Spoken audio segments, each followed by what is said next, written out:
I got so much motherfucking design on right now. Break it down, bring it back, make it clap. I got 3 old thoughts, new block, where that thing. Bitches on my line, and you know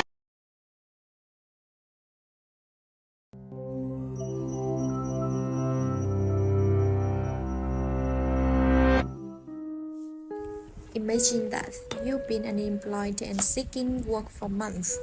Government benefits programs have helped you cover rent, utilities, and food, but you're barely getting by. Finally, you hear back about a job application. You receive your first paycheck in months, and things seem to be turning around, but there's a catch.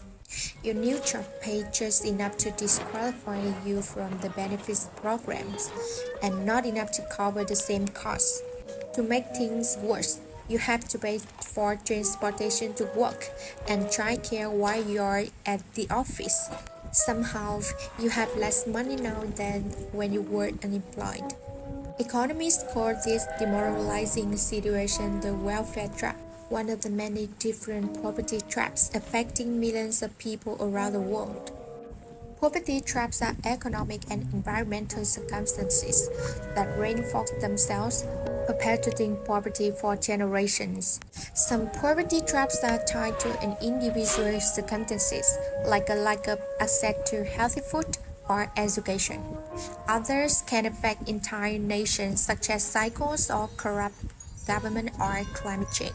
But the cruel irony of welfare traps, in particular, is that they stem from the very policy designed to battle poverty. Most societies throughout history employed some strategy to help people in poverty meet basic needs.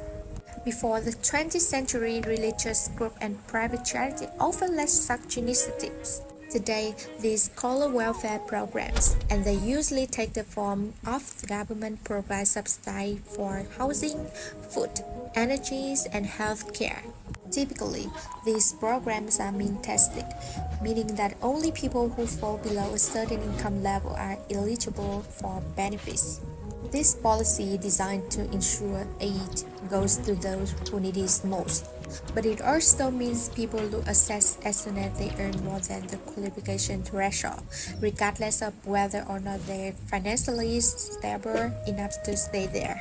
This vicious cycle is harmful to both those in poverty and those outside of it.